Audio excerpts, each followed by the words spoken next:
Today we are here on the occasion of the Vishwakarma Day. So my greetings to everybody on this happy occasion of Vishwakarma Day. This is the day of skills. So today we are holding this 9th webinar of the series of webinars on Shikshak Parv 2021. And the theme of the webinar is Reimagining Vocational Education and Skill Building, which is part of NEP 2020.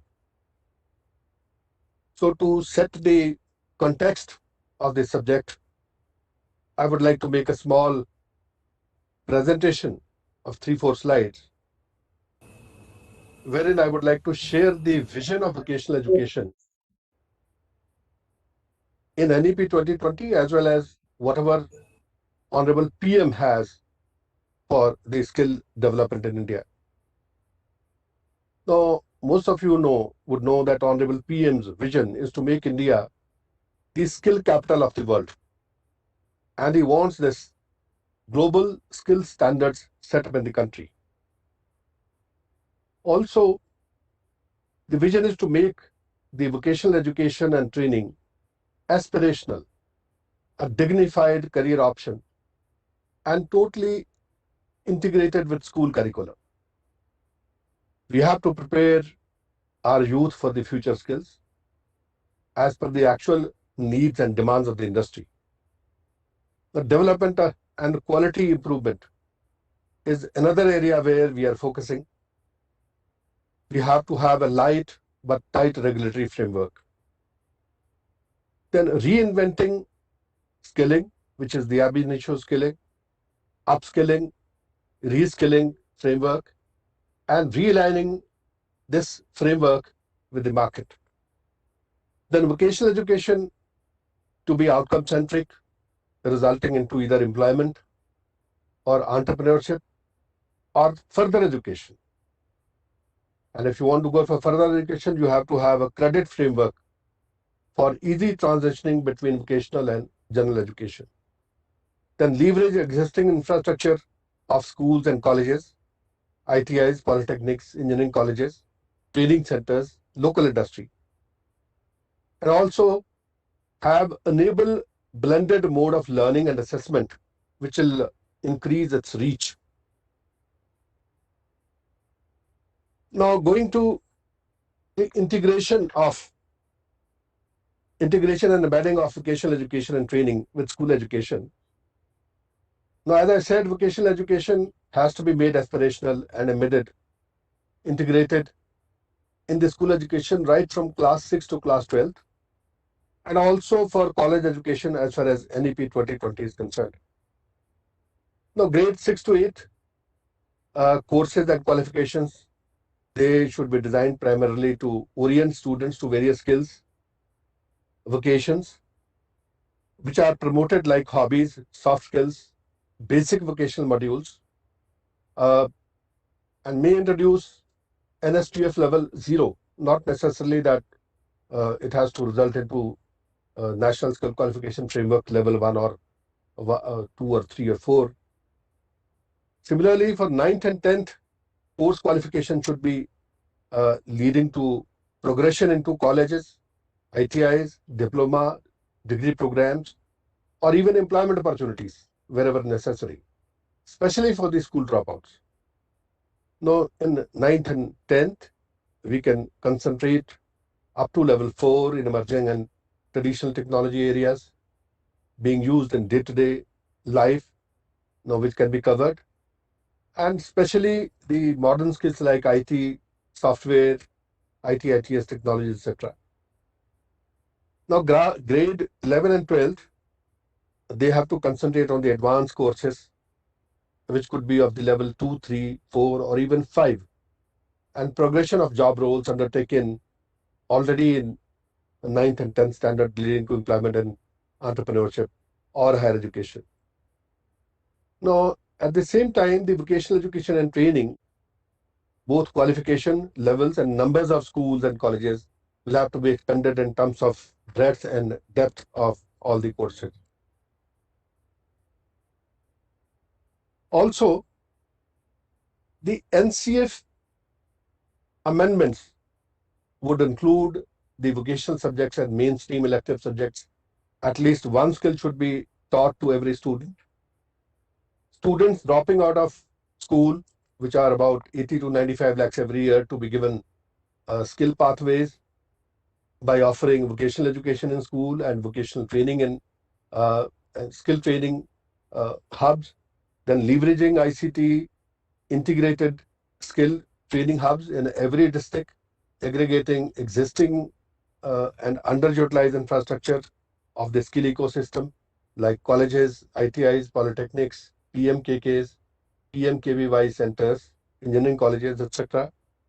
And then establishing very close linkages between schools, colleges, industry, and vocational education and training institutions at local level in different sectors, including for the on-the-job training and apprenticeship opportunities as well.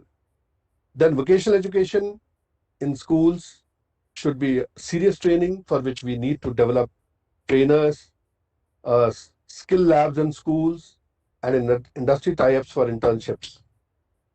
Support from the sector skill councils, awarding bodies and assessment agencies to school boards and schools by providing access to certified trainers, assessors for assisting in training or developing pool of school level trainers and assessors would also be available, and meetings in this regards are already going on. Dr. Vishwit Saha is working on this along with the NCVT team. They have organized 3 webinars by now and 2 more are in the pipeline. Also, CBSE have identified 25 sectors for VET, having more than 1,200 qualifications. Now they are in the process of shortlisting out of these 1,200 qualifications as to what kind of courses can be offered in the first phase and whether any NSQF level revision is required to make them suitable for the schools. That work is going on. And then after fine-tuning of these qualifications in consultation with SSCs, then we will decide on the NSQF level and reducing the number of the notches in some of these courses. Now, the qualification and courses need to be offered as per the requirement of the local industry, including heritage, traditional, handloom, and handicraft-related industries. Also, there has to be focus on new age courses, which are in very high demand, especially in class 10th, 11th, and 12th, like IoT, artificial intelligence, machine learning, blockchain, wireless, networking, AR and VR, cyber security, then advanced coding, robotics, automation, data sciences, hardware and software, mobility, cloud computing, and many, many others. Similarly, a robust credit system, a common credit framework for credit assignment, accumulation, transfer in schools, colleges, vocational education, for vertical and horizontal mobility pathways, and multiple entry and exit option will have to be created. Now we are working together with UGC and AICT on this, and definitely within a month or 2, you will see something on in place in this regard. Also, the academic equivalence, harmonization of NSQF and CBSE state boards, NIOS framework for school education, and harmonization of NSQF with the higher education qualification framework for higher education. Now, the bodies which are working on this are NCVT, CBSE, state boards, UGC, and AICT. And special emphasis, of course, will have to be given on the higher order skills like analysis, evaluation, synthesis, creativity, critical thinking, problem solving, innovation, etc., which are part and parcel of this entire skilling system. So that was the basic introduction which I wanted to give.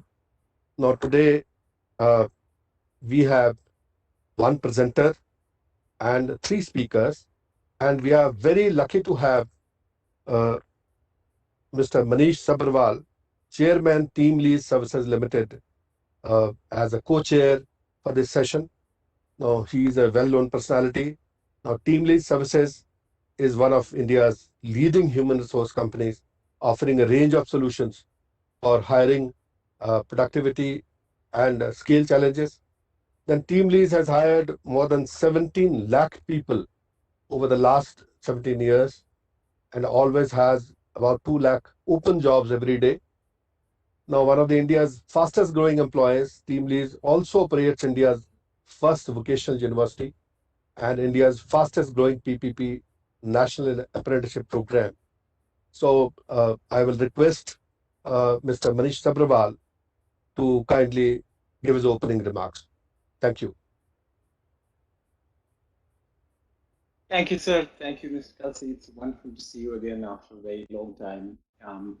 I inhabit a slightly different world from the school world because I'm really at the exit gates of universities, but lately I'm also at the exit gate of the school system. And I'd like to sort of give my thoughts in three categories. One is what have we learned or what have I learned in the last 20 years? What are possible long-term solutions? And then what are possible short-term solutions from my vantage point?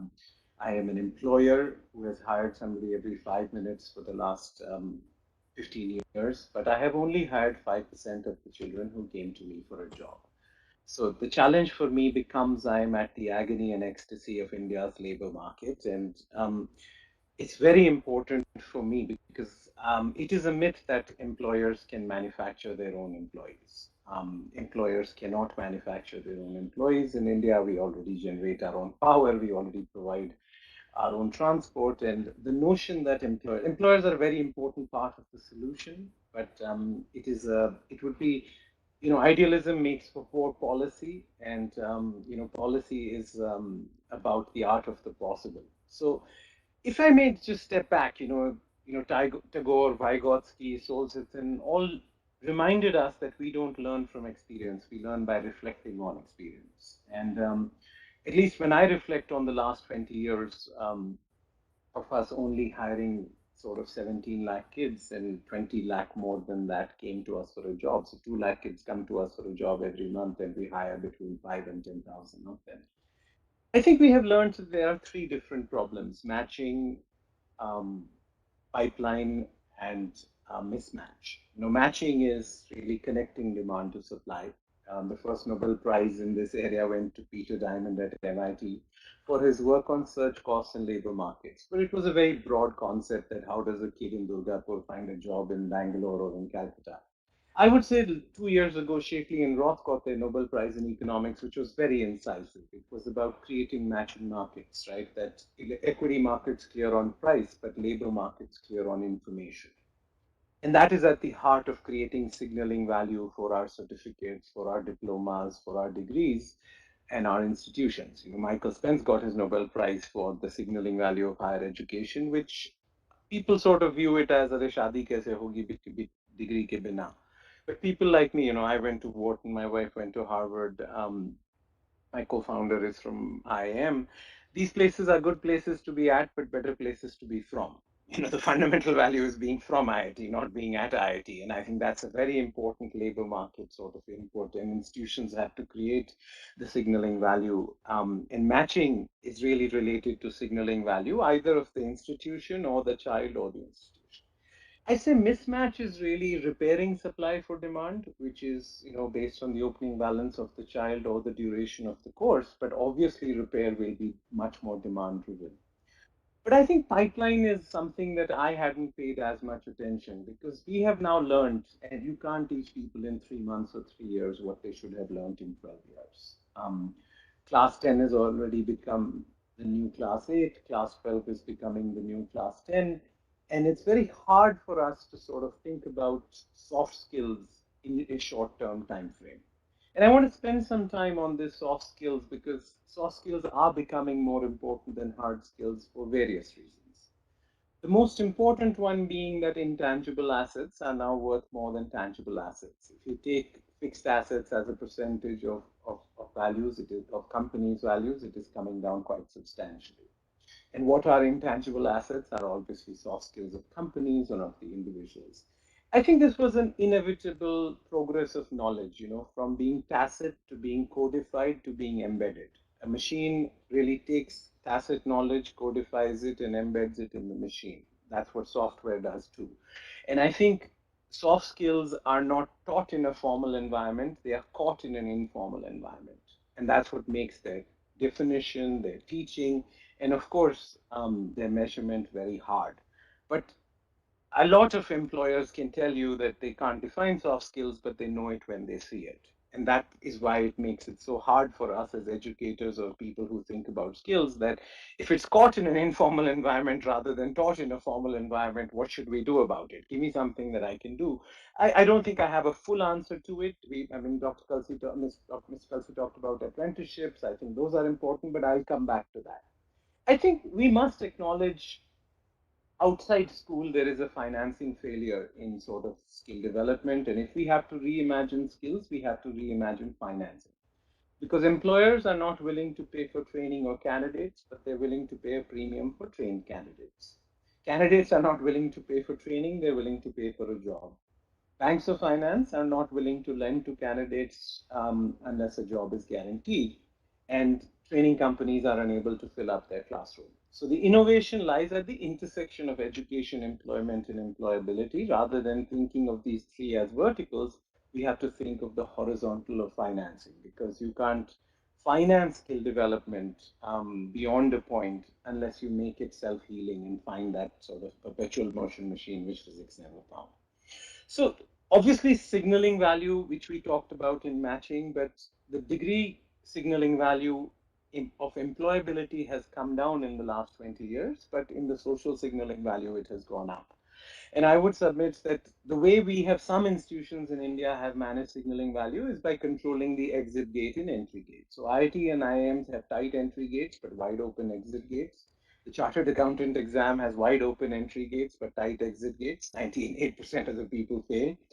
But then we are saying that there is a contradiction between quality and quantity. John Gardner was an education secretary in the 1960s. He said that can we be equal and excellent is the challenge for all policymakers. We want to be equal in a democracy, but how will we be excellent if we don't control the quality? So I would just, sort of think about skill development in my last point that I have learned, and this is the hardest one, is that we cannot predict the future. I have gone through the 50 reports which every country in the world has done, UK in 2030, Japan in 2010, trying to predict where jobs will be. And I think they have the efficacy of palm reading or astrology. I think all of us will acknowledge that you can't buy a plane ticket from Delhi to Bangalore, where I live, for 2030. In fact, you can't buy a ticket from New York to London, which is the world's busiest air route, for 2030 for a reason, because too much will change and you can't buy a plane ticket. In fact, if somebody tries to sell you a plane ticket, I would suggest you don't buy it because the airline may not be around. And I think sometimes in skills, we tend to jump straight to tell me 20 years where the labor market will be, and then my job will become easy. And I'd say just because you can't predict the future doesn't mean you can't prepare it. And making a skill system self healing, apprenticeships make the system self-healing because they are demand-driven. Signaling value. I mean, many of the learnings that we had, at least now what I search for is how do we make the system more self-healing rather than put some certainty by creating a model for where jobs will be. And that's why some of the solutions that I propose. So in sort of wrapping up, the long-term solutions are really about choices that we have to make. Dumbledore tells Harry Potter in Chamber of Secrets, it is our choices more than our abilities that reveal what we really are. And I think our traditional education system focused on abilities, not only in what we wanted our kids to learn, but also in how we designed it. While I would submit that, there are three long-term solutions, and I know these won't happen in the short run. Our university system needs to fragment into research universities and skill universities. You know, all the traditional universities, Harvard, Cambridge, Bologna, that we model ourselves on are very important for India's future, but they are small, they are physical, and they are very expensive. While skill universities will need to think about being one-third employment exchange, one-third college, and one-third ITI. So I think we need to acknowledge that university systems will have to skill universities that target scale and employability will be different than normal universities who target knowledge and are small. I think employed learners will have to cross full-time learners for us to be able to finance our education transition. All our education regulations assume full-time learners. While I would submit for a poor country like India, our per capita income is $2,000, we will have to be careful with regulations or with policies or with structures that make it difficult for full employed learners. The repair, prepare, and upgrade is a continuum. Obviously, prepare, we need to fix schools, repair, we need to fix the skill system, but upgrade will be for full-time learners. I think government schools, only 45% of children are left in government schools. It is one of, at least the number I'm most embarrassed about, because if anything should be free in at quality and at scale, it should, in a democracy, it should be school education. And I think all the things we've thought about fixing government schools, whether raising teacher salaries, raising teacher qualifications, or smaller class sizes, are not as correlated to learning outcomes as governance and performance management. And I think unless we confront the governance and performance management challenge in government schools, we will not get the learning outcomes, and education justice will not be served. So short-term solutions, there are only three. I would submit that everybody needs to move in, at least in degrees and apprenticeships, from a bipartite world to a tripartite world. The university world is a bipartite world where universities and students sign a contract. The apprenticeship world is a bipartite world where employers and students sign a contract. But degree apprenticeships are where universities, employers, and students need to work together, and that requires a tripartite thinking, which has not always been possible because the policy world is organized vertically while this problem needs some horizontal. I think online learning has been exposed as having lots of limitations in school education, but in higher education, in upgrade, there are clearly motivated learners, and only 40 of our 900 universities, or 1,000 universities actually now, are licensed for online learning, while 200 foreign universities operate fully. So I think we should automatically license all our universities. And obviously, 35 sort of if we think about the design principles that I'd like to close with, they are learning while learning. They are learning by doing. They are learning with modularity. They are learning with flexibility, and they are learning with signaling value. So learning by doing is key to soft skills because they are caught, not taught. Learning while learning is key to having employed learners pay for their or another source of financing.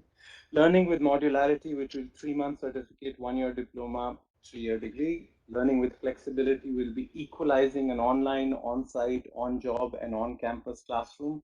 And learning with signaling value is that signaling value is not only created by reducing quantity, but innovating in how 4 classrooms, 4 qualifications combine to create signaling value. So, my parents had 35-year careers. I will probably have a 45-year career, but our children will have 55-year careers. So lifelong learning becomes absolutely almost, learning how to learn is a more important skill than knowing. And it's very important that we recognize that 5 million Indians now export more software than Saudi Arabia does oil.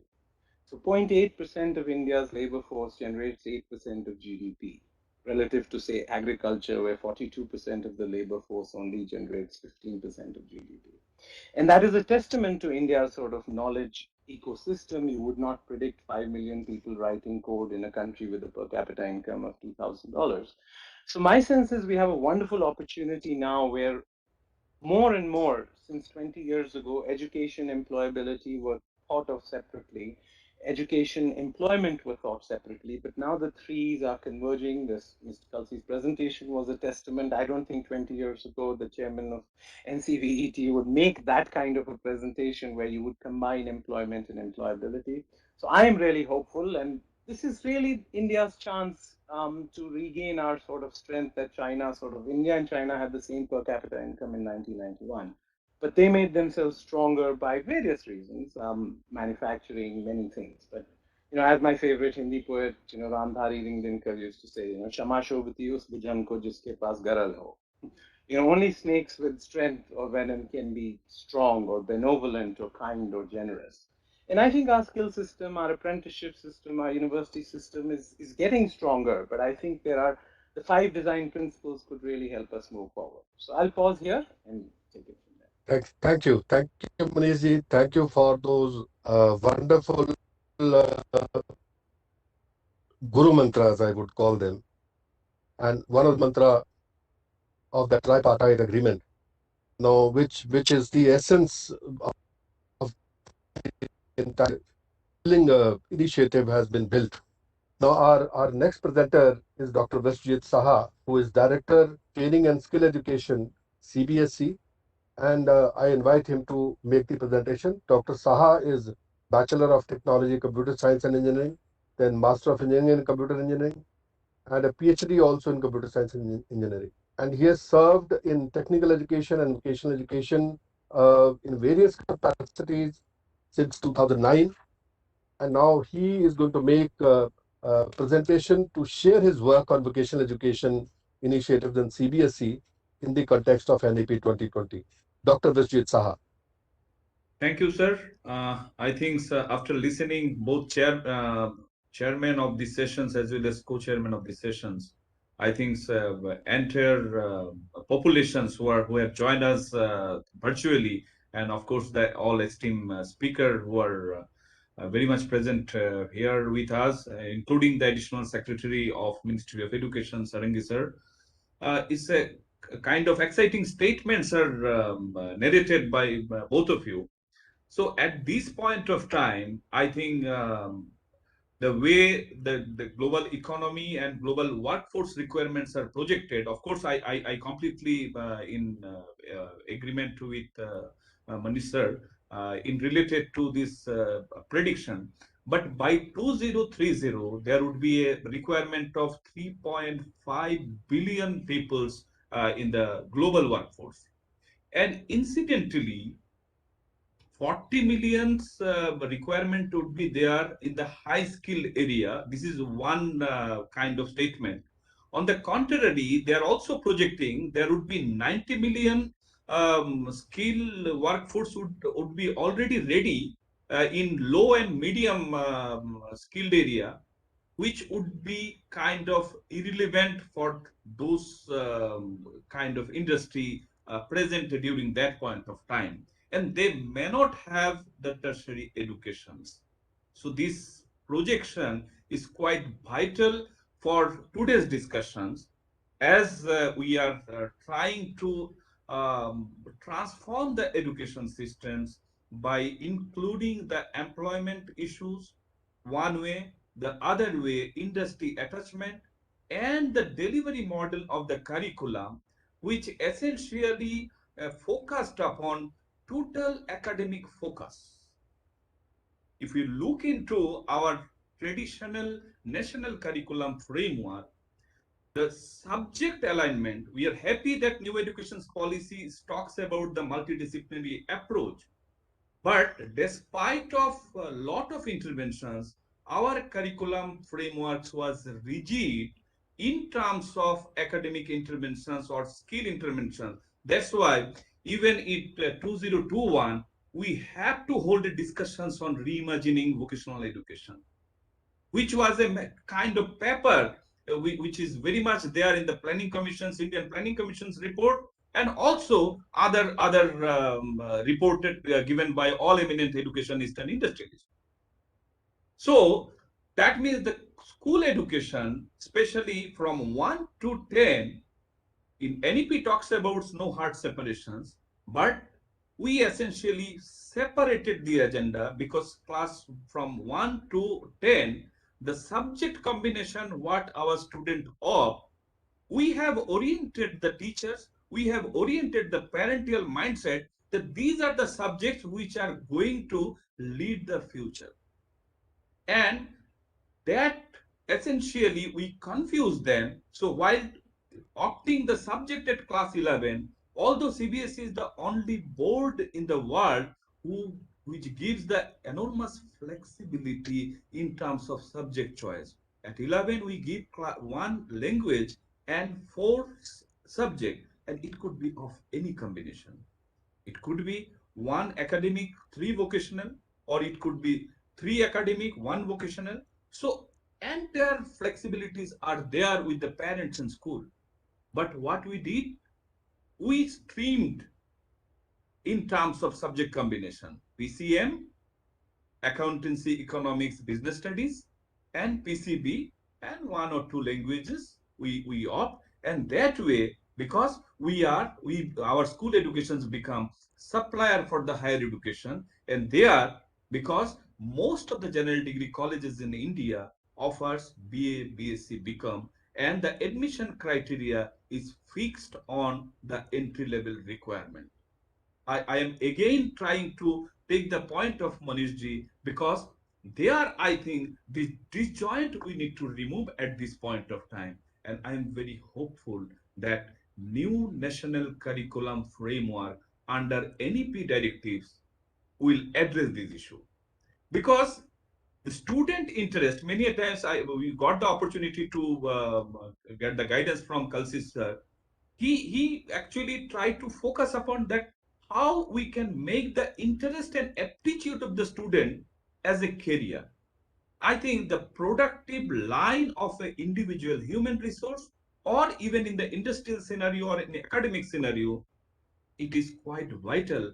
If these two are matches, then I think resonance effect would be the career growth of an individual. So at this point of time, while this one way the labor market, other way the industrial requirement globally, uh, I think India's situations, especially with respect to the infrastructure integration, it is not that we need to create more infrastructure in the academic institutes, rather how we can integrate, because there are less communications visible between the university, college, and school ecosystems. Definitely for our new generation. So as far as Central Board of Secondary Education is concerned, what we are planning, or rather what we are doing at this point of time, we are offering 39 vocational subjects at senior secondary level and 19 vocational subjects catering the requirement of emerging areas of technology to agriculture and health related issues, and even with respect to the retail and financial market management. Now, from last 2 years, we are trying to offer, because that early sensitizations is more crucial, and moreover, how these hard separations can be gelled upon in terms of critical thinking, or whatever 21st century skills we are talking about. Hands-on skill is very much important, and that's why CBSE started offering 8 vocational courses in a modular structure.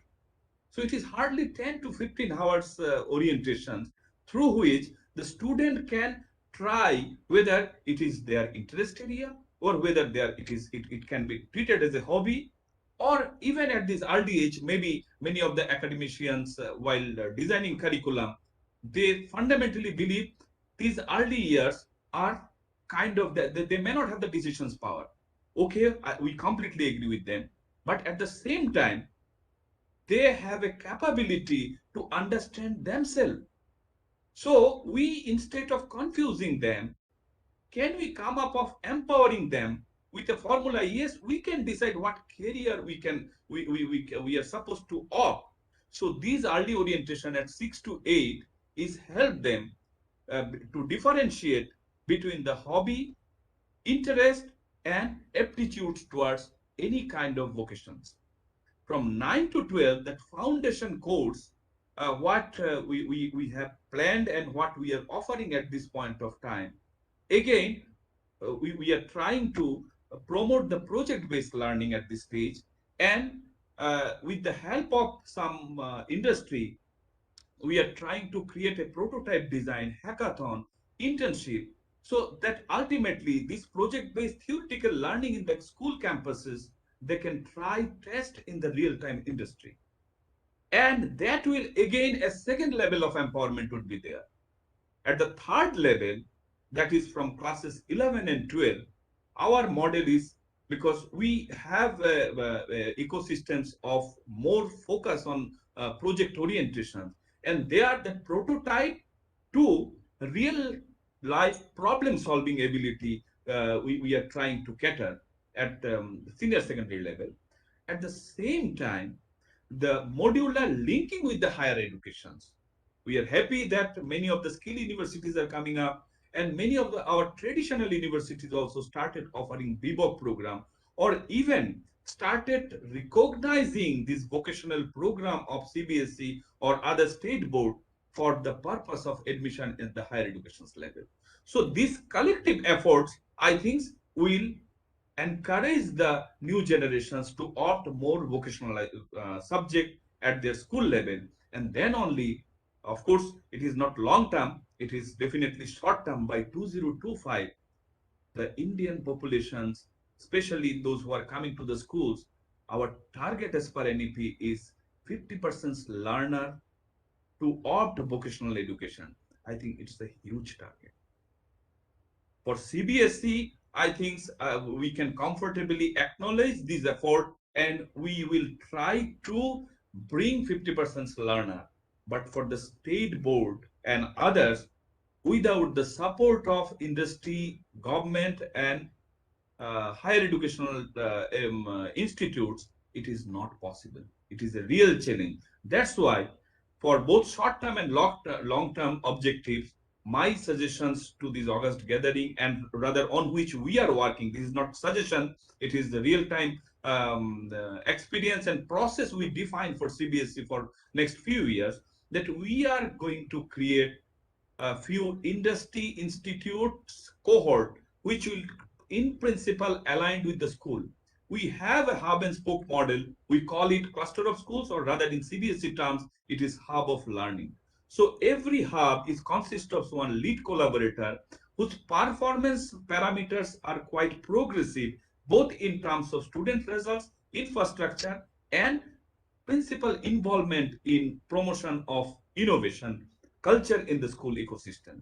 So those hub leader, along with the 4 or 5 collaborator schools, they share infrastructure, they share faculty, they share cultural outcomes, and these hub in the neighborhood academic institutes or professional college, it could be hotel management college, it could be medical institutes, or it could be engineering college. So we have already inked MOU with AICTE. So AICTE is coming up with objective how this private or government engineering college infrastructure can be utilized by the CBSE school. At the same time, parallelly, we are discussing with the DGT under Skill Ministry. There, our focus is how the existing ITR infrastructure can be optimally used by the CBSE school. So we are going to do the piloting, and based on the success stories, we are going to replicate that. At the same time, a monetizations model both for the promote the lifelong learning, especially for the adult learner. Most of our very good schools, highly structured with a lot of things, are idle after 2 p.m. So there is a concept from the ministry and none other than our honorable PM to open Shamajik Chetana Kendra in school. So we are going to propel this idea so that post 2 p.m. School can open their infrastructure, especially to promote the school skill in ecosystem for the both adult learner as well as for the dropout. So a kind of specially packaged program based on the industry requirement we are going to offer. And of course, we have requested National Council for Applied Economic Research to make a research study for CBSE to understand the various state-specific or district-specific skill requirement. And based on that, with the support of NCBT, Industry and Sector Skills Council, I think we are going to address this issue both in coming 2 years as well as a long-term perspectives would be definitely inked by all of us. So I thank and feel honored to be part of this great session, and definitely we'll work together. Let me pause here and thank you, Chairman Sir, for giving me opportunity to discuss in this August gathering. Thank you, Vijay Sir. Now, due to network problem, Dr. Kalsi informed to introduce the next speaker, Mr. Raj Gilda sir. Raj Gilda has. Hello. Hello. Hi. Sir, due to network problem, Dr. Kalsi informed to please introduce the Raj Gilda sir. So, can I listen? Hello. Please go ahead. Dr. Rajiv, ask Karlo. The second speaker, the first speaker is Mr. Raj Gilda from Land Hand, India. He running NGO. He very vast experience in vocational education, and he has been instrumental in launching an innovative internship program for higher secondary school students, placing them with small and micro enterprises across 4 states, covering 10,000 students. During his corporate life, he spent 10 years in New York, working with Citibank and Deloitte Consulting. He was appointed by Government of India as General Body Member of National Skill Development Agency 2014-17. He was also selected by the UK government for championing Gurukul Scholar in 2012 at London School of Economics. Or now he is actively engaged in vocational education. So, now I am requested to Raj Gilda sir, please. Thank you, Dr. Pathak, and good morning to the chair, Dr. Kalsi, Mr. Manish Agarwal, who has been inspiration for all of us for a long time. Mr. Sarangi, additional secretary, and Dr. Saha, who has been partnered in crime for a long time, and my fellow contributors and people on the sort of virtual channels. I'll just share my screen if that is okay, and start with this. If you can let me know if you're able to see the screen. Are you able to see it? No. Yes. Yes, we can. Thank you. Yeah. Yes. Sure. So first of all, I think, before I start share my thoughts in next 10 to 12 minutes, I would like to sincerely thank our partnership with State Samudra Shiksha mission across the country. We work with the 24 states and units across the country. And most of the things that I'm going to speak about in next 10 minutes are in partnership with Samudra Shiksha. In that, I definitely would like to acknowledge their support to get it through.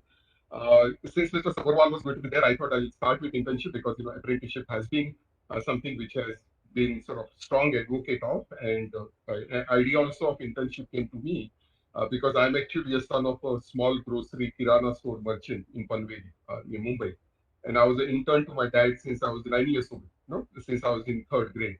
And he made me sweep the floor. He made me, manage the cash. He made me go to the wholesale market to place the order. He made me go to the bank to deposit, cash. And he made me go to Mumbai. Imagine a 9-year-old kid and, going for wholesale buying and otherwise, right? And I think that was the best schooling I received outside of the school as well. So we thought that how can we bring it into a formal system, right? In that sense. So that is where this whole idea of internship during grade 11th and 12th with small and micro enterprises near students' home or school came about. We started in Pune 3 years back. And small and micro enterprises, because they're everywhere, you find them. India is a country of small and micro enterprises, and you'll get to do multiple things as a sort of when you're working with a small enterprise from a learning point of view. And I think our last point was that especially for girls, because majority of the time girls lose out if the place of training or if the place of education is away from their home or a school. So we wanted to make sure that they sort of get equal opportunity. And last thing in this, that if you work with a small and micro enterprise, you will aspire to become an entrepreneur. If you do internship with a very big company, the dream is to how do I get a permanent job in this company?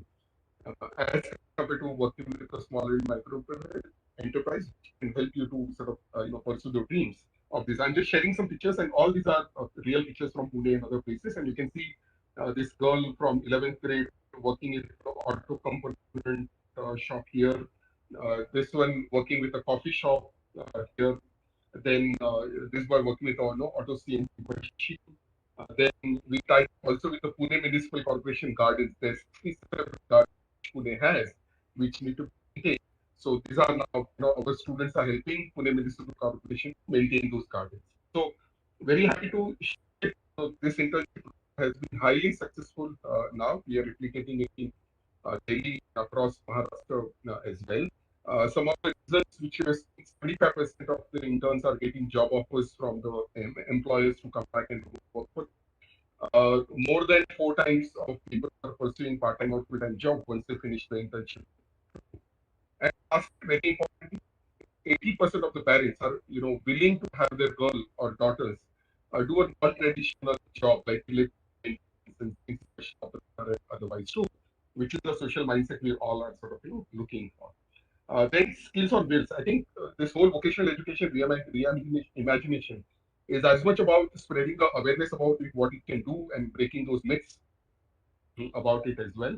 So the skills on wheels has been one of the agenda or sort of, and happy to share it is in Delhi currently for 1 month. So we'll be happy to bring it to CBSE, Ministry of Education, and NCBT, and other places too. So this is the vehicle which has retrofitted with all the tools and equipment. Yeah. Mr. Gilda, sorry for interrupting you. There seems to be slightly poor connectivity on your side. So if you can switch off the video and speak, then there will be a lot more clarity. Your voice is breaking in between. Yes, I will. Just give me 1 minute.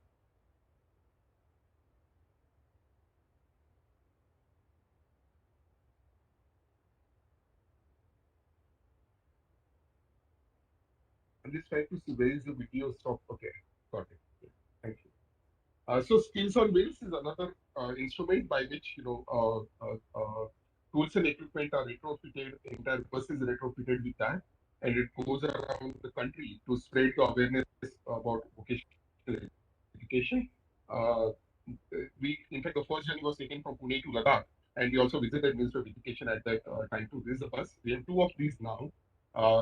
And it's really, generating so much excitement among students, the policymakers, amongst the parents, the school management committee as well. In fact, we had visited Minister of Education at the time when the then Minister, Mr. Prakash Javadekar, got his blood pressure checked, at that time with our student too. And so I think initiative like this, which can take the skills to the doorsteps of the people and making it more popular, is also something which we can sort of, look at here, right? And it is not only popular only the small, students, but even the adults also are really finding it useful to learn and spread the message as well. Now, I think other thing which we need to look at is vocational education and applied learning. What has happened is that most of the time when we speak about vocational education, is also taking only as an employment. Whereas it is as much about applied learning, as much about academics, as about getting a job. Now we all learned Pythagoras theorem and laws of motion in our school, but that can be applied into your RAM. When you are when you are constructing the RAM, that's what you will be applying your Pythagoras theorem as well. Or we learned the formula around area of cylinder to be equal to pi r square multiplied by length. Now the same formula is used to actually measure the area of buffalo's stomach, and it's field requirement, right? So in that, so area of a cylinder which we probably never used in the school time, can be used to measure the buffalo's field requirement as well. And considering this, or if you look at say drip irrigation as an example, which is part of the curriculum as well. You are learning gravity, you are learning property of water, you are learning nutrients added to sort of water for that. You are learning maths by looking at the distance between two outlets. You are learning cost of setting up this thing. You are learning bill of material. You are also learning language and communication. Write a report. There's oral presentation and picture and video documentation. You're also learning critical thinking. That if there is a water supply with less pressure, what will you do? The essential tool is not available, or length of pipe is less than required. Or if you say same drip irrigation can teach you technology around auto on off on time, monitoring image recognition, monitoring with leaves and motion sensors as well. And on the last part, the life skills part, empathy, ownership, will take care of plants when I'm away from the school, or everything not is going to, my plant is not going to grow. So how do I deal with that loss? And entrepreneurship, of course, by selling vegetables at the weekly bazaar. So vocational education is much more than just vocational per se in that. Or even if you look at making a table, design of the table is AutoCAD, choice of the wood is geography, cost of the table is maths, center of gravity is required for any table is physics. shape of the table is geometry, and surface is treatment is polish is a chemistry, right? In that sense. So as we can see, vocational education is as much about applied learning too. Now, we also face much more during the shutdown, not access to having tools and equipment at home. So we came up with this whole idea about how do we learn through Google Forms or learn through sort of YouTube videos and doing practicals at home. So here at Skills at Home, coming up with a very practical thing that you can literally replicate a refrigeration system by using your used soda water bottles, in that. And those are the videos one can share, or even this particular exercise, which you can see here, where you are asked to do a drawing of floor plan of your home. And this is a one-room kitchen where this ninth grade student is living. And she has come up with a beautiful floor plan. And what it needs is just a notebook, paper, and a pen, to do this, right? Now, vocational education also life skills, because NEP 2020 talk about life skills as well. You're working in a team, as you can see here in this picture. You're also learning dignity of labor, that you should clean up everything once you finish your practical and otherwise too. It is also about resilience. Here there's a picture from Kutch where the students are repairing bench, so doing more with less and recycling as well. And ensuring gender equity. As you can see in this picture, the boys are learning stitching and the girl is learning electrical wiring here, or here the girl is learning welding as well. So how do we address the whole inbuilt gender bias and low women for participation through vocational education, which can be also looked at, right? Now, entrepreneurship via toolkits. I think, in school education separately, currently the system requires to be big labs to be set up.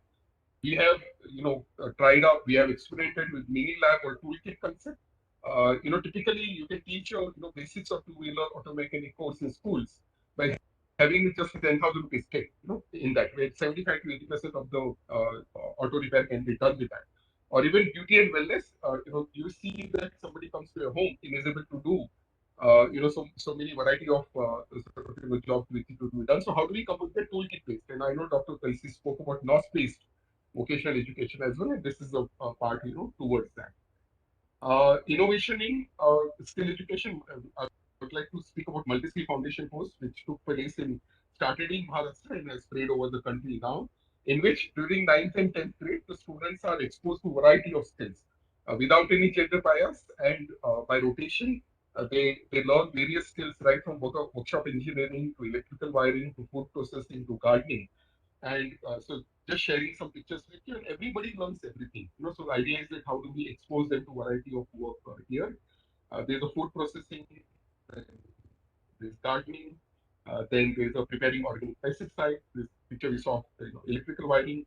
Uh, Here also, all these pictures are almost from Sikkim, one of the schools in Sikkim that we are working with currently. Bamboo work, then woodwork, then operating drilling machine, basics of health and hygiene, looking at the heartbeat, measuring blood pressure, constructing shed net as part of the nursery, and tool identification, introduction to tool. All these are part of this curriculum in Multi-Skill Foundation course, which you learn during 9th and 10th grade.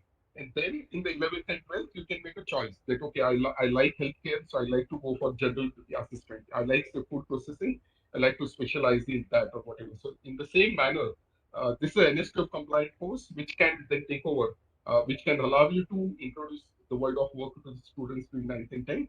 And truly entrepreneurial nature can be developed, followed by specialization in 10th, 11th, and 12th grade.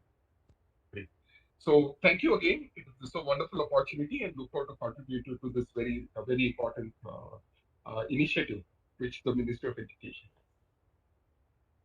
Thank you, Mr. Raj Gilda, for very innovative approaches which you are following. You have shared with us. We are so thankful. And let me tell everybody that Raj Gilda has contributed immensely to the skilling education system. He was also involved in NSDA, and he did some wonderful work during that period also.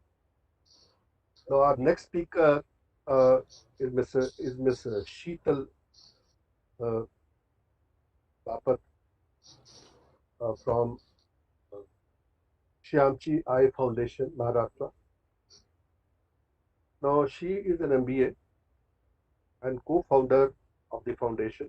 So she is going to speak on the right education, right direction, and share with us her views on 21st century in service online teachers development program and a career mitra for students. Miss Sheetal Bapat. Thank you very much, sir. Am I audible to everybody? Can you? Yes. Yes, you are. Yeah, I am. Yeah, thank you. Miss Sheetal, So you are I not will shut audible. off my video because it shouldn't create a range problem. Yeah. First of all, good morning to all the esteemed members, the chair, and all the audiences watching this program across India. My gratitude to Ministry of Education for considering our work to be presented in such a big platform. Thank you so much. Without wasting time, I would like to share my presentation and talk about the work that we are doing in the light of NEP in reimagining vocational education. Give me a minute to please share the screen.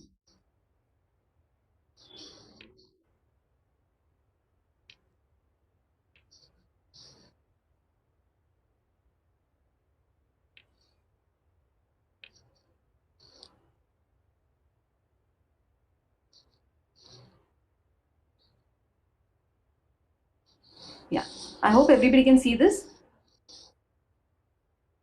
Hello? Yes, please. Yes, madam. Thank you so much. Yes, please. Yeah. So basically, I would start with setting the context about Shyamchi Foundation, which, as Sir introduced us for right education, right direction. So I feel we have been working in this field for the last 10 years and really feel that it's time to move from right to education to right education, because that's a very primary need that we are facing right now. And I would be setting the context and briefly telling you about the 3 key projects that we've been doing to try to solve and address this issue for the last 10 years single-mindedly. Yeah. So first of all, let me draw our attention to the National Education Policy and congratulate the makers, because this is a very forward-looking policy which addresses the importance of education in the right sense, where it is a holistic human being as well as trying to prepare them for gainful and fulfilling employment. This is what our young India, with our demographic landscape that we have, is really wanting from and expecting from education, because that's the only tool to achieve it. Moving on to reimagining vocational education in the light of National Education Policy 2020.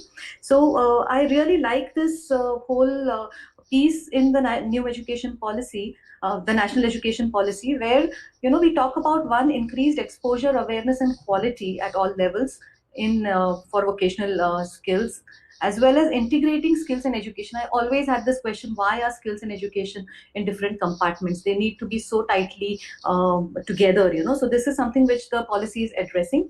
And the vocational skills also, which when I say vocational, it means life skills, lifelong learning, behavior development, preparedness, because as Manish also pointed out, unemployability is a bigger problem than actual unemployment in India, and we have this ambitious goal of giving exposure to these learners, 50% of the learners, and also tightly bringing skills and education together at all levels. So the next thing I would like to draw your attention to is the National Education Policy is very open about speaking out the real challenges which lie in this way. The first challenge I would say is about mindsets. It is most difficult to break the stereotypes about the choices the students are making for careers, because academic education still holds the upper pedestal compared to vocational education, and this is normalized in the society due to prior experiences. But this is something which needs to be challenged if at all we really want to see the goals to be achieved,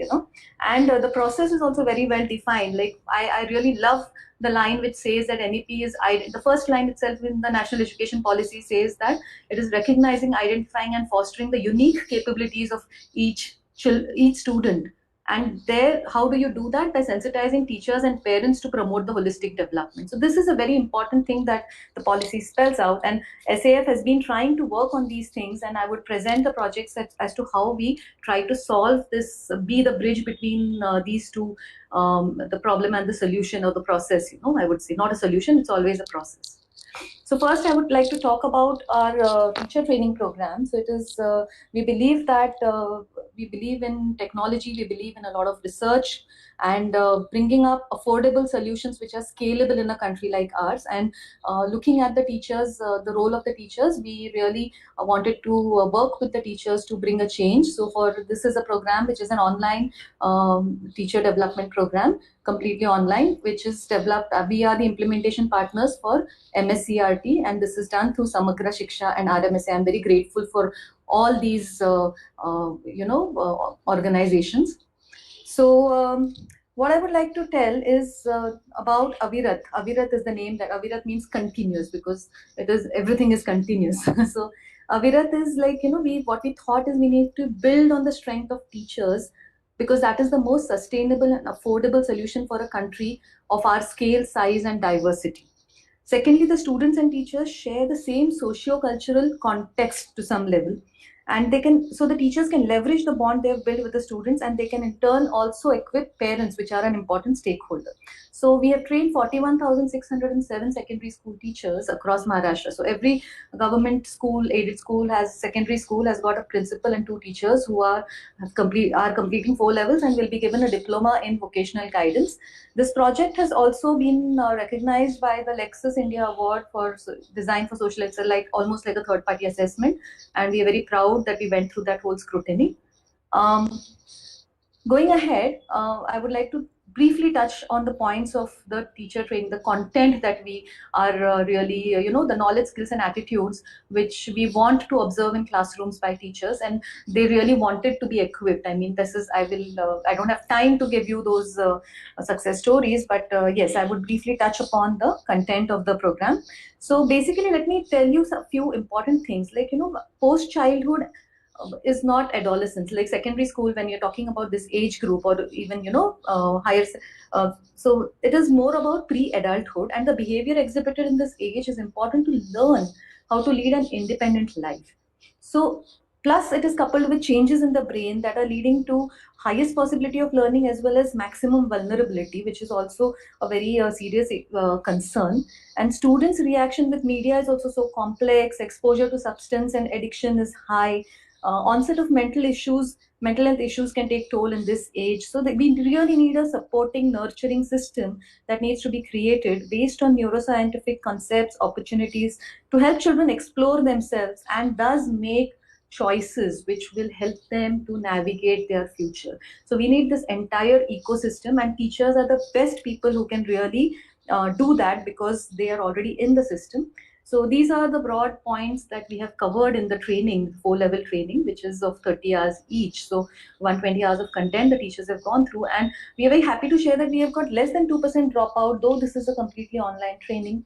And teachers have really given a feedback that they have been able to, connect better. So teachers agreed that first thing they agreed is that change is necessary, and we don't get angry with the children. Now we accept them, we work with them and try to take them ahead. And as we all know, don't correct before you connect. So teachers are connecting better with the children, understanding them, and then being able to guide them, which is also the main goal of NEP, of the policy, that teachers need to get the respect back. They will get a respect only when they connect and understand the students and can work with them hand in hand towards their future. The second project that I would like to talk about is the Holistic Career Guidance Project, because when we started our NGO, which started with my maid's daughter dropping out in 9th standard, that was the trigger. And from there, that was what really set us thinking as to how do we really look at this address. We found that the problem is lack of guidance at the right time. So career guidance also, how do you really holistically look at it? Because career is a process. It's not a one-time event. It's all about making informed choices for yourself, for the student himself. First, understanding, self-awareness is very important. And so again, with the complex, the pandemic has just brought ahead to us how complex the future is. 5 years down the line, we cannot predict the kind of jobs that we are going to have. Research is showing that 3 times every individual will change their field of interest. Everything is going to get multidisciplinary, intradisciplinary. So it's very complex. So how do we help the children to give them a tool which they can navigate, and make choices? So we looked at the child's interest, keeping the child at the center, the interest, his aptitude, and the opportunity. So the minute you can combine your interest, aptitude, and the opportunities are obviously, you can say, education opportunities as well as job opportunities, what the society needs and is ready to pay for. And interest and aptitude are very intrinsic to the child. So when you combine them, it will become a career which will lead to growth.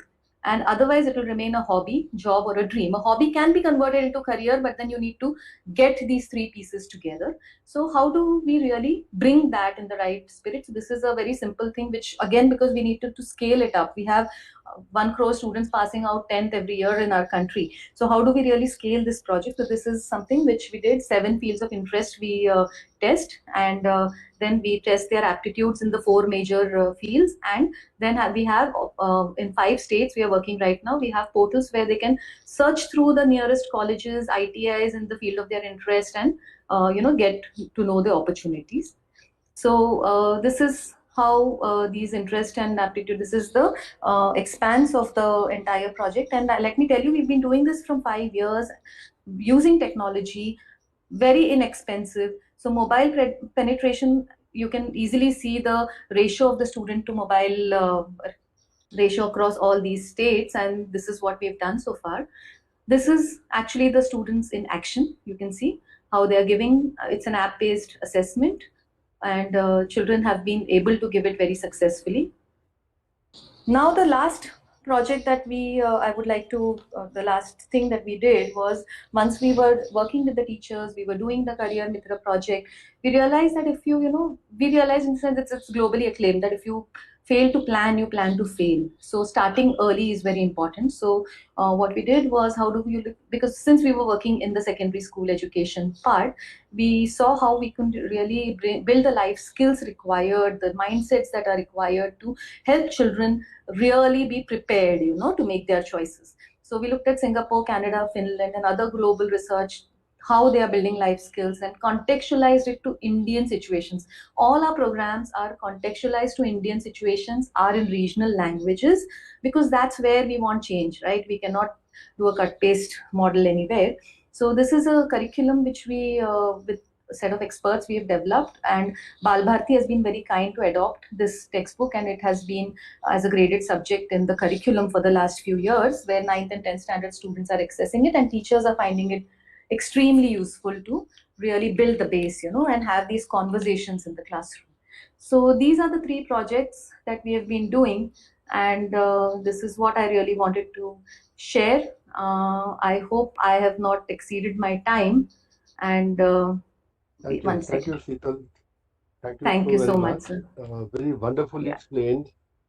And again, very, very innovative project.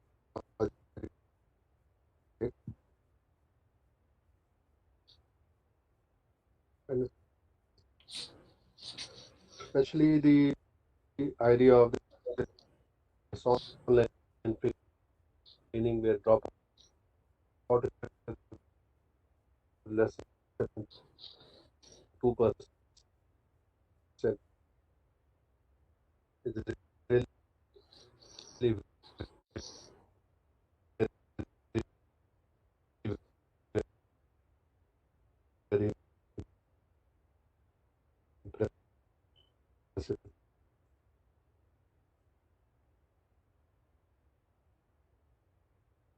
Thank you so much.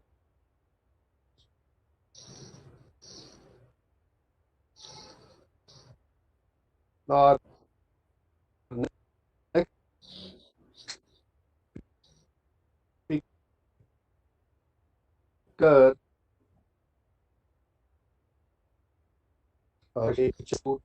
industry. Sir, am I audible? Haji. Yeah, audible. Okay, thank you, sir. A very good morning to all. I'm B. Shaji from Kerala. Would like to share some best practices in National Skill Qualification Framework, NSQ of Kerala. Actually, I'm really grateful for this opportunity to interact, especially in this theme of reimagining vocational education and skill building, with this wonderful panelists Yeah, and you are other audible now. most Yeah. respected academic and administration experts, especially today on this Vishwakarma Day. Let me share my presentation with stopping my video.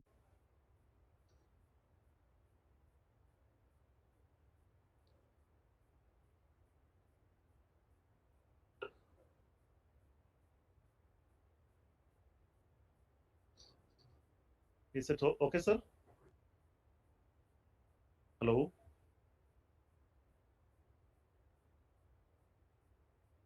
No, we can't see your PPT. Now it's okay. Now it's okay. Okay, Kerala. And we are having Institute Industry Interaction Cell functioning in a very remarkable way to associate real industries, even in this state of Kerala, where industry density is very low. As we all know, the success of any vocational education depends on its meticulous interaction with industries. We already discussed that matter. I would like to present a success story of such a scheme, training partnership with industries introduced in the state in a couple of years ago. Experiential learning is the foundation of the skill, on which the skill acquisition is nurtured. Learning by doing is the hallmark of the system, and the success of the same lies in the covalence of bonding between industry and academia. The state developed this partnership through triple helix model, where government is a third agency. We are getting good support from various ministries of the state government. And we have three levels of partnership, such as micro level, meso level, and micro levels.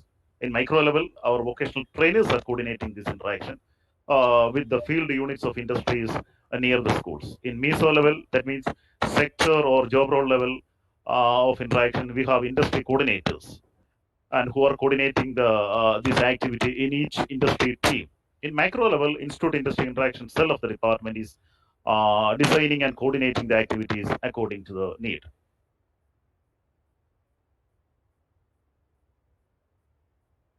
Then within this partnership, there are many interactive areas such as trainers upskilling, experts interaction, on-the-job training, field visit, panel discussion of industrialists, entrepreneurship development camp, community-linked programs, etc. Now we have more than 53 industrial training partners in the state: BSNL, IT Limited, Indian Plumbing Association, Kerala State Electricity Board Limited, Kelcon, KTDC, Hyundai, Tata, etc. Initially, discussion with the related industries are conducted with the project proposals, and then the financial requirements are finalized, if any. Some of the industrial training partners are operating different areas of partnership, and while the others are operating in one or two areas. Thus, our system of education, our vocational education system is always interacting with the real work environment, as we all know, which is very essential in skill training. The learners are getting chance to encounter the real problems and challenges from the actual workplace, and thereby they acquire an innate ability of a competency level. I mean, which includes skill and knowledge and attitude to find the solution for such problems. First program is trainers upskilling program. This program includes trainers training, hands-on training by the industrial training partners at their work sites, minimum for 5 days. By analyzing the training need of trainers, we are designing the program. Enough monitoring, I mean, on-site support mechanism is there for the for these activities. Next, we have industrial experts interaction. The topics for this particular these interactions are selected from the performance criteria expected from the job role. I mean, which is having more weightage, where the skills are having more weightage than the theory. 10 such expert interactions per year per job role will be conducted. Local experts, entrepreneurs, experts from pioneer industries. We are only industrialists, not academicians. We are does not bother about their academic qualification rather than their current industry relations. They are the experts for the program. Interaction with these persons is a wonderful experience to students. That is our experience. Apart from this, we are honoring the workers or experts and promoting the dignity of labor through this program, and the student get an inspiration thus to select the job role as her or his future career. And we have our next program, on-the-job training. This is the most important program.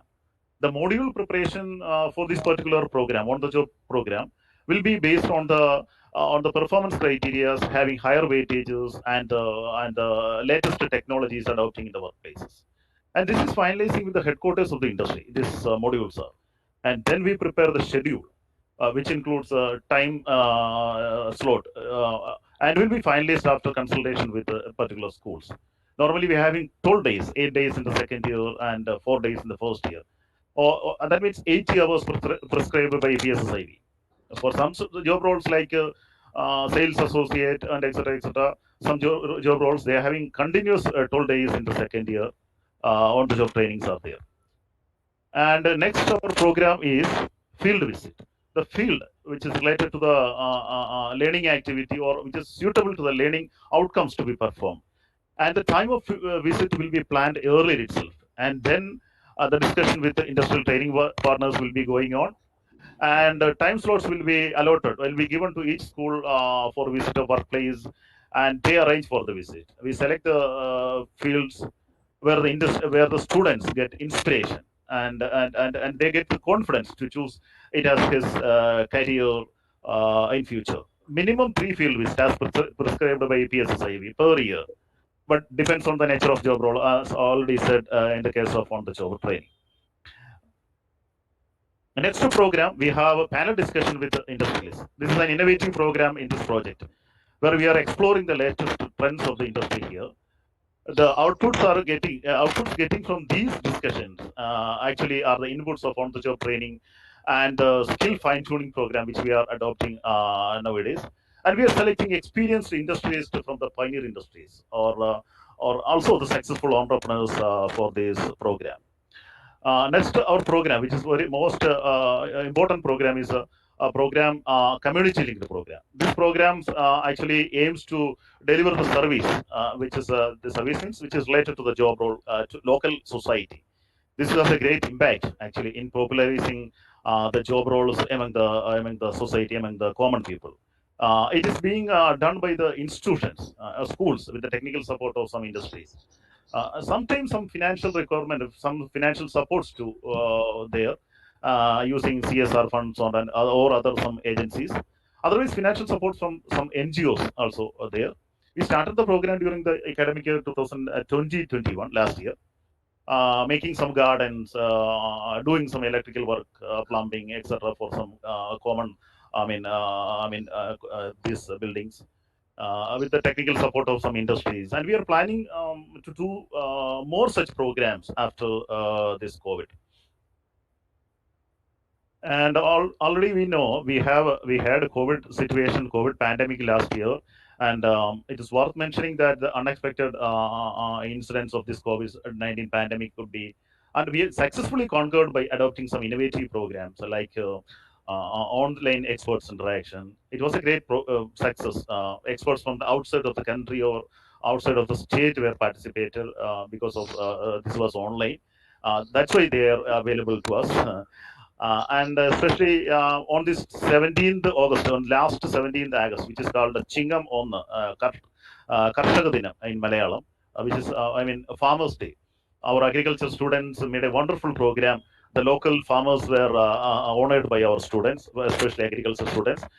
Thus, we will plan this program in a blended mode even in future, because we are getting some good experts in the outside country. So it will be in a blended mode. We are planning in that way. We have virtual field visits, both digital as well as online. Digital means sharing of digital contents prepared by our industrial coordinators after taking videos of the workplaces. Online means live sharing of this particular field visit videos to students. Then we have online trainers upskilling, skilling with online support of industry. This has been done by the help of PSSAV last year. Industry people are demonstrating the skill activities with the premises from the premises of industries or their work sites, and then live sharing to these schools where students are replicating the same or doing the same activities with the help of their trainers. Actually, this can be done with we can done this one because we have a good IT support in all our schools. industrialist online panel discussion already discussed. Actually, these programs are appreciated by the most of the stakeholders, especially the industrial people. And I think a complete surge of enthusiasm is evident in Kerala NSQF courses with the initiation of these program training partnership with industries. And apart from the specialized job role at higher secondary level, we are planning to begin with the vocational exposure at early stages in middle and secondary schools. And then the quality of vocational education will be integrated smoothly into higher education as mentioned in National Education Policy 2020. And of course, this would lead to emphasizing the dignity of labor and importance of various vocations involving artisanship, as we already discussed in National Education Policy. For that, we are planning to set up a skill development center, which includes model workshops or skill labs and incubation centers in a hub and spoke model, which will allow other schools to use the facilities. This year we are planning 14 skill development center. We have 14 districts, so one in each district. There will be 5 potential sectors in each skill development center. And effective implementation of bagless days for class 9 students, fund-based activities for class 6 to 8 students will be there, will be conducted in this skill development center. And thus we are trying to overcome the social status hierarchy, as we already mentioned in National Education Policy associated with vocational education through this program. It could see from the various responses and conferences of the learners, trainers, and industry people. With this, may I conclude? Thank you. Thank you all.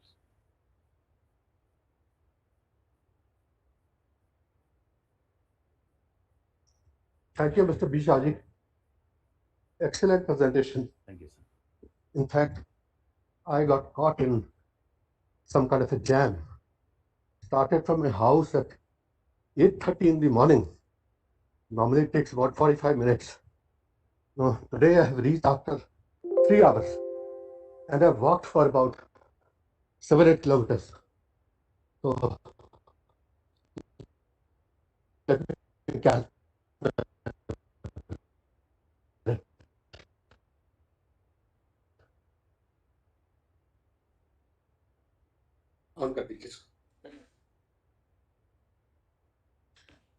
Thank you so much for bearing with me today. Yeah.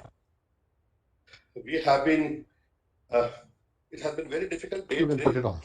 However, we have been able to complete this webinar. Yeah, now I'm in my office.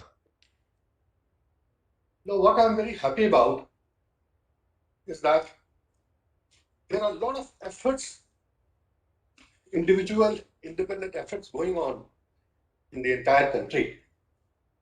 And a lot of good work is being done in skill education, skilling, integration of the skill education with education, with industry, with job employment.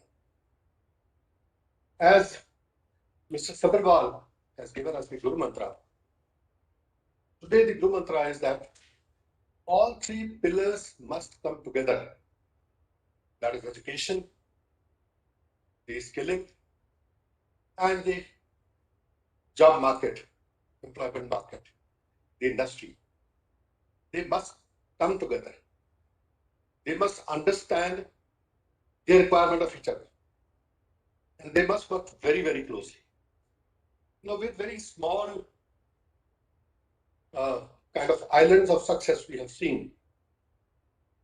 I was wondering whether it would be possible to replicate these successes across the country in our skilling education system. Whether we can borrow a few things from these success stories. So what normally comes to my mind is that we require a much bigger conference of perhaps 3 days, wherein we invite all such success stories to be shared with us, with our stakeholders, with our policy planners, and then we integrate the best of it into our education system, our vocation system, and our industry system. So NSQF, I feel, is one step which is which is forward in this direction. And this skilling ecosystem is really very big. Now, if I may share a slide on the skilling ecosystem.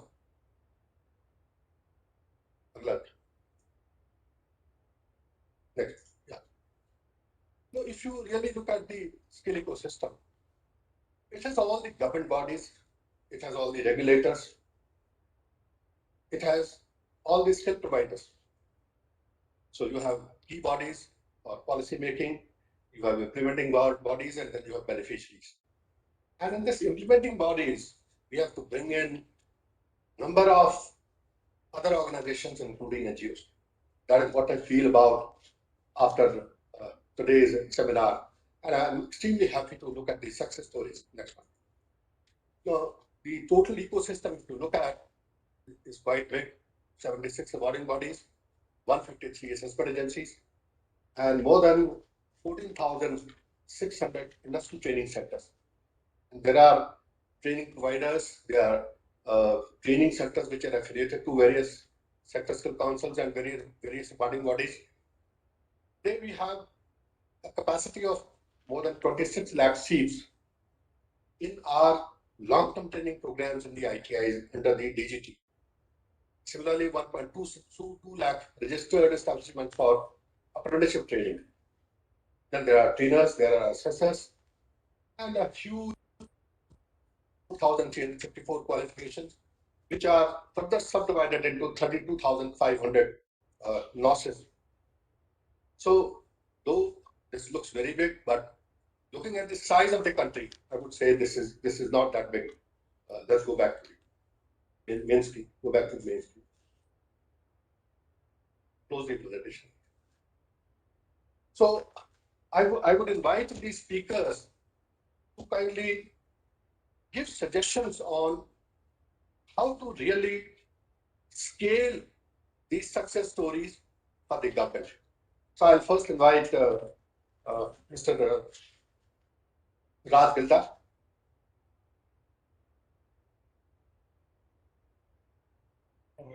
Thank you, Dr. Kalsi. I think in order to scale the initiatives and otherwise, if you look at it, I think first thing will be, and you have alluded to in your remark as well, that how do we customize the NSTF compliance norms for the school education? Currently, the NSTF compliance, has been prepared with the mind of 18-plus-year-old and mostly the short-term training program. But how do we customize it for school education? That will be the first thing to do, because that will allow the schools to adopt the skill training program as well. Secondly, more than 50% of the India's students are going into private and aided schools and all that, where there is no funding available from government schemes. So which is fine, because funding is always a scarce resource. But how do we make it easier for private and aided schools to introduce skill education and build their capacity to do so is going to be a second this thing as well. A third, especially in the 9th to 12th grade, changing the narrative about skill education as well. So currently, because it is all about employment, and then it becomes that it is not for my sons or daughter, it is for my maid son and daughter, and all that. So how do we change the narrative that in order to really scale it up the acceptance in the policymakers, funders, and parents, that vocational education is about life skills as about academic skills as well. And as Mr. Manish Agarwal Sabharwal said, that it is about learning as well, right? That will be my third point. And fourth, overall awareness in terms of dignity of labor and otherwise. So we all talk about so many demand supply gap and other things too. And then somebody may say that we need 50,000 welders, but if nobody wants to become one, it really doesn't matter, right? So I'm very happy about the skill competitions which are going on, the recognition of the skills, skill personnel and all. But how do we work actively towards the dignity of labor? That will be something very important. Thank you. Thank you, Raj. Sheetal, any parting thoughts? Well, sir, yeah, what you're doing already is really commendable. And for so many years, we've been trying to bring vocational education into the schooling system, which I feel is a very important part of really truly integrating this whole thing. As Raj also said, that the mindset needs to change towards looking at vocational education. And yeah, these efforts need to scale up. We really need to see how we can, because we don't have time for a country as big as ours. So how can we really scale this up?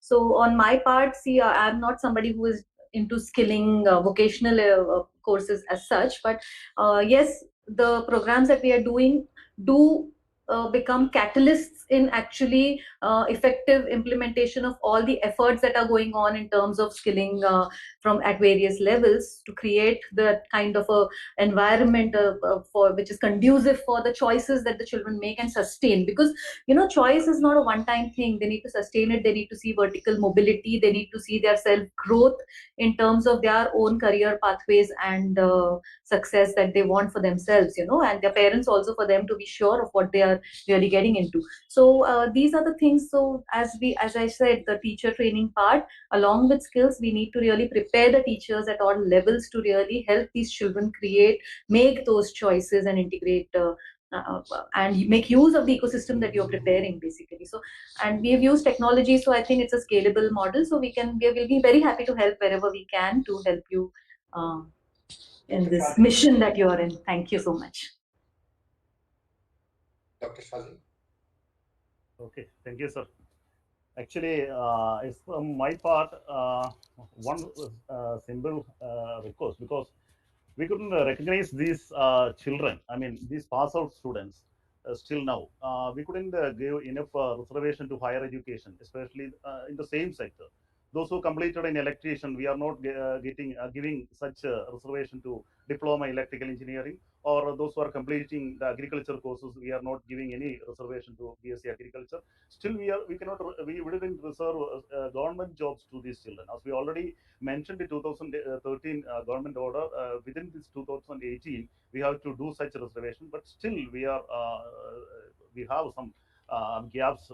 And second thing is that we have still some different ministries. For example, electricians. As we already what we can take from this for the national thing. So yes, I know what you are doing. Yes, sir. Yes, sir. Yes, sir. Okay, sir. Any parting thoughts? 30 seconds. Okay, sir. Okay, sir. The same electrician course which are completing, the students completing the NCVT course, and same electrician which are completing the NSKF in schools. These students are not getting same, recognition as the students completing the NCVT course. So we have to integrate all these courses which are implementing in the NCVT as well as schools. We should have an integration for these all the things. So it will be better, sir, for scaling up this NSK. Thank you, sir. Thank you. Thank you, Mr. Sabharwal. Now let's have your final thoughts. Now I reserved it for the end. I just think, sir, Nobel laureate Paul Romer describes growth or technology as not more cooks in the kitchen, but a different recipe. And I think that is the sort of, sometimes our instinct to fix problems in India is throw more money at the problem or throw more people at the problem. And I think we have hit the limits of that solution. So, we really need to break down the barriers between school and higher education, degree apprenticeships. I mean, there are 5 specific things which are holding back. And degree apprenticeships are not only for the 12th class pass outs. A number of dropouts who are now old. The employed learners who did not get a chance to create signaling value for their resumes. So I think skill universities, degree apprenticeships.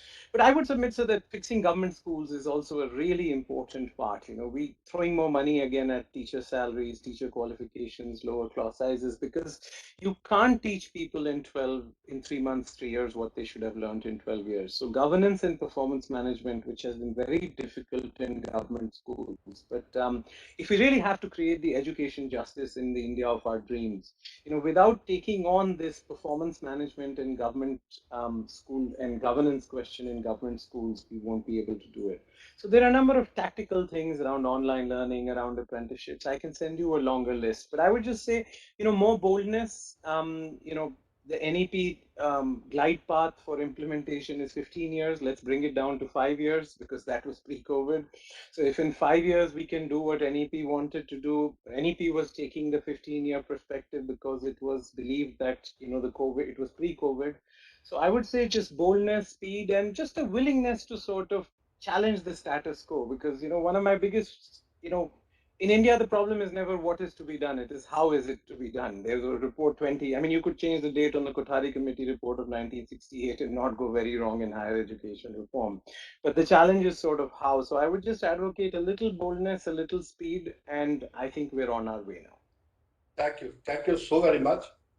Excellent presentation by all of you. Now, I think the takeaway is which I would like to share with the government based on the discussions and based on whatever discussions I had with the school education and with other bodies. Firstly, that let's integrate the vocational education as part of the school education and senior secondary education as well as college education, and open vocational and skilling centers in all secondary schools at least to start with, and then go to the schools and other areas. Secondly, provision of academic equivalence and credit assignment so that people who go through the vocational education, they have the same access to higher education which the other system is having. Then academic equivalence of all types of ITI courses, 1 year, 2 years, 6 months, NFQ aligned courses. So credits will have to be given to each one of them.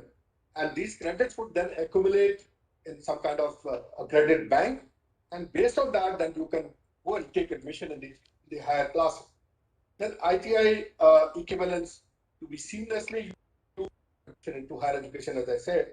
And then enlist all VET institutions offering NSQF aligned courses, whether ITIs, PMKKs, skilled universities, for academic equivalence and suitable credit matching.